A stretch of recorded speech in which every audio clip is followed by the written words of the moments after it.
है। लास्ट वाली वीडियो में हमने देखा था कि लॉ ऑफ अट्रैक्शन क्या होता है। इस वीडियो में हम देखेंगे कि लॉ ऑफ अट्रैक्शन को हम कैसे यूज कर सकते हैं। ठीक है, इस वीडियो में हम 4 बातें जानेंगे। एक, पहली बात कि हमारी लाइफ में अब तक जो हुआ है ना वो क्यों हुआ है। दूसरी बात, यहाँ से आगे जो कुछ भी होने वाला है उसे हम कैसे चेंज कर सकते हैं, कैसे कंट्रोल कर सकते हैं। ठीक है। थर्ड थिंग कि दुनिया में ना हर किसी की अलग अलग ख्वाहिशें होती है, लेकिन हर एक की ख्वाहिश पूरी हो सकती है, वो कैसे हो सकती है। एंड फोर्थ थिंग कि हमारी जो डिजायर्ड लाइफ है ना, हमको जैसी लाइफ चाहिए उस लाइफ को पाने के लिए हमें क्या करना चाहिए। ठीक है, वो स्टेप्स क्या होंगे। तो फर्स्ट थिंग से शुरू करते हैं कि हमारी लाइफ में अब तक जो हुआ ना वो क्यों हुआ। देखो, लॉ ऑफ अट्रैक्शन का बेसिक ये कहता है कि इस दुनिया में ना सब कुछ एनर्जी है। मतलब सब कुछ एक एनर्जी दूसरी एनर्जी को हमेशा अट्रैक्ट करती रहती है, चाहे कोई भी मोमेंट हो। तो अब तक आपके जो थॉट्स थे ना, हम सबके जो थॉट्स थे ना, उसी हमारी रियलिटी को अट्रैक्ट कर रहे थे। अगर आपके लाइफ में बहुत ज्यादा प्रॉब्लम्स है ना, तो आप मैक्सिमम टाइम्स प्रॉब्लम्स के बारे में ही सोच रहे हो, इसलिए आपकी लाइफ में ज्यादा प्रॉब्लम्स आ रही है। अगर आप ये सोचोगे ना कि मुझे बुखार नहीं है, बुखार नहीं है, बुखार नहीं है, फिर भी आपको बुखार आएगा। क्यों? क्योंकि आपका फोकस जो था ना, आप जो सोच रहे थे ना, वो बुखार के बारे में ही सोच रहे थे। आपने जो सोचा कि बुखार नहीं है, वो नहीं वर्ड ना यूनिवर्स की डिक्शनरी में नहीं है। एक तो यूनिवर्स पॉजिटिव अफर्मेशंस को समझता है, या फिर आपका जहां पे फोकस है ना उसी को समझता है। तो ध्यान दो कि आप कहाँ पे फोकस कर रहे हो। अब तक आपकी लाइफ में वही हुआ है जहां पे आपका फोकस था। ठीक है, आई होप फर्स्ट थिंग आपको क्लियर हो चुकी होगी। सेकेंड थिंग कि यहां से आगे हम कैसे अपनी लाइफ को चेंज कर सकते हैं।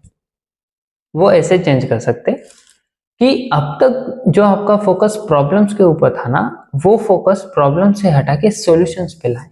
ठीक है, जो प्रॉब्लम माइंडसेट था ना, उस प्रॉब्लम माइंडसेट को रिप्लेस करके उसकी जगह पे सॉल्यूशन माइंडसेट लाए। तो जब जब आपका ध्यान सॉल्यूशंस पे रहेगा तो आपको उतने ही सॉल्यूशंस मिलेंगे, उतनी ही अपॉर्चुनिटीज आप ले पाओगे। ठीक है, वैसे ही अगर आपका ध्यान हेल्थ को छोड़ के बीमारियों की तरफ है, तो आप बीमारियां अट्रैक्ट कर रहे हो, हेल्थ नहीं। तो अपना फोकस हेल्थ पे रखो। जो आपको चाहिए ना उसके ऊपर फोकस रखो। लैक के जो आपके पास नहीं है ना उसके ऊपर फोकस मत रखो। समझे?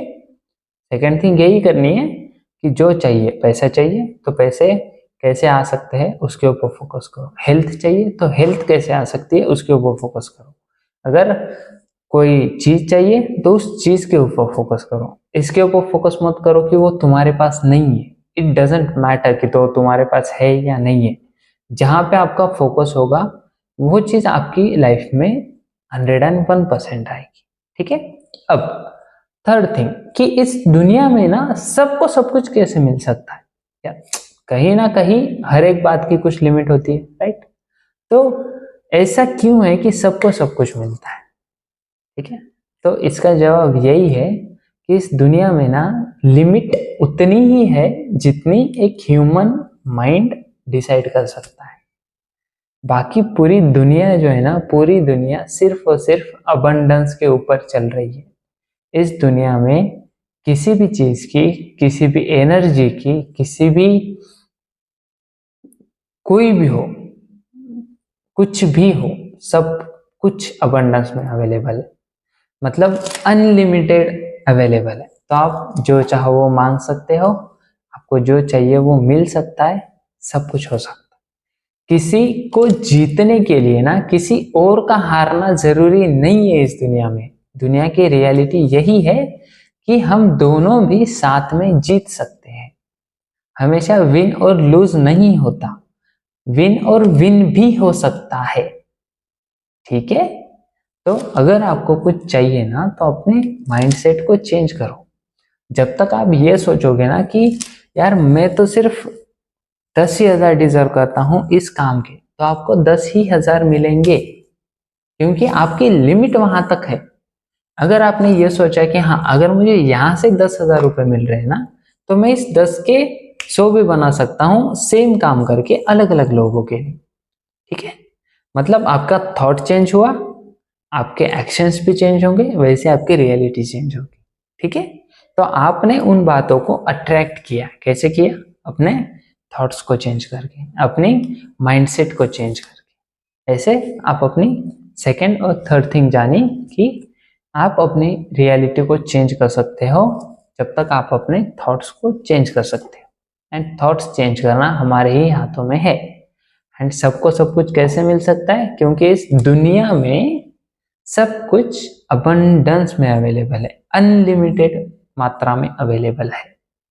ठीक है, अब सबसे इंपॉर्टेंट थिंग, फोर्थ थिंग, कि हम अपनी ड्रीम लाइफ को कैसे अचीव कर सकते हैं। ठीक है, तो सबसे सिंपल बात जो मैं हमेशा से कहता आया हूं कि बड़ी बातें करने के लिए ना बड़े एक्शंस लेना जरूरी नहीं होता है। बड़ी बातें करने के लिए छोटे एक्शंस कंसिस्टेंसी से लेना जरूरी होता है। ठीक है, हमेशा यही एग्जाम्पल देता हूं मैं कि अगर आप कुछ बड़ा हासिल करना चाहते हो तो आपको शुरुआत छोटे से ही करनी पड़ेगी। अगर आपको 1 करोड़ रुपए चाहिए तो आप सीधा बैंक में जाके 1 करोड़ रुपए मांग नहीं सकते, क्योंकि आपके पास में बैकग्राउंड उस 1 करोड़ का होना चाहिए। राइट, अगर आपको 1 करोड़ रुपए चाहिए तो आपको उतने पैसे इन्वेस्ट करने पड़ेंगे ताकि वो इन्वेस्ट होके फ्यूचर में जाके 1 करोड़ रुपए बन सके। ठीक है, तो आपने एक्शंस छोटी ही ली लेकिन वो कंपाउंड होते होते होते बड़ी हो गई, आपके डिजायर्ड आउटकम तक आ गई। ठीक है, ऐसे अगर सबको इंस्टेंटली मिल जाता ना तो किसी भी चीज की ना कोई वैल्यू ही नहीं रहती दुनिया में।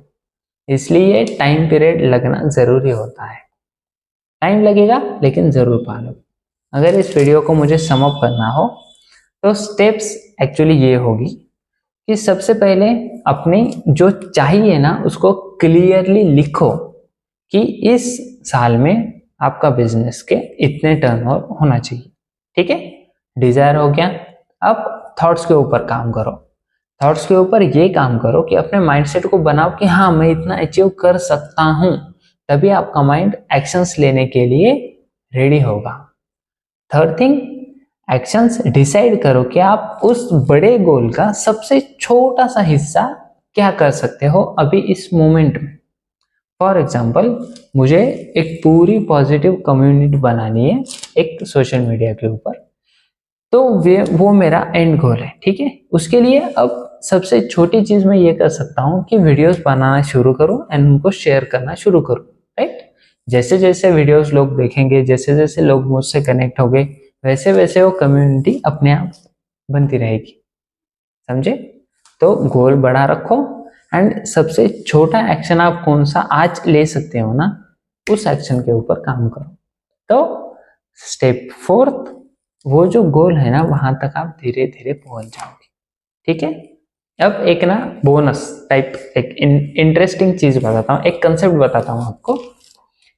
सोचो, जैसे हमारा बैंक अकाउंट होता है ना, वैसे ही ना यूनिवर्स के पास ना हमारे कर्म का बैंक अकाउंट होता है। मतलब जो हम एक्शंस लेते हैं ना उनका बैंक अकाउंट होता है। और एक डिजायर्ड टाइम पीरियड के बाद ना उस बैंक अकाउंट से वो आपके जो इन्वेस्टमेंट है वो मैच्योर होके बाहर आती। आपके जो कर्म है ना वो फल के स्वरूप में बाहर आते। तो अगर आपको ये गोल चाहिए और अगर आप आज से कर्म करना शुरू करोगे ना, तो इसका मतलब ये नहीं है कि आपको इंस्टेंटली मिल जाएगा या इंस्टेंटली नहीं मिल रहा इसलिए आप कर्म करना छोड़ रहे हो। फॉर मेरे एग्जांपल से, मैंने जब बिजनेस स्टार्ट किया था ना, तब मुझे, जब मैंने मार्केटिंग की थी स्टार्टिंग में, उसका रिजल्ट मुझे 6 महीने 8 महीने के बाद मिला। कि 8 महीने के बाद मुझे उन कस्टमर ने कॉल किया जिनको मैंने 8 महीने पहले कॉल किया था एंड उनकी वजह से मुझे बिजनेस मिला। ठीक है, तो ऐसे ही रियल लाइफ में भी होता है कि जब भी आप कर्म करते हो ना तो वो एक यूनिवर्स के अकाउंट में वो कर्म जमा होता है एंड 101% उस कर्म का फल के स्वरूप आपको रिजल्ट मिलेगा ही। ठीक है, तो अपने कर्म जमा करने पे फोकस करो एंड बाकी यूनिवर्स के ऊपर छोड़ दो। तो इस वीडियो का यहीं पे हम रोकते एंड अगली वीडियो की तैयारी करते हैं। ठीक है, have a nice day. 4 steps याद रखना, उनको अप्लाई करने की कोशिश करना एंड अपने कर्म को यूनिवर्स के अकाउंट में जमा करते रहना हमेशा। ठीक है, तभी आपको फल मिलेगा। Pratik Jadhav signing off, bye bye.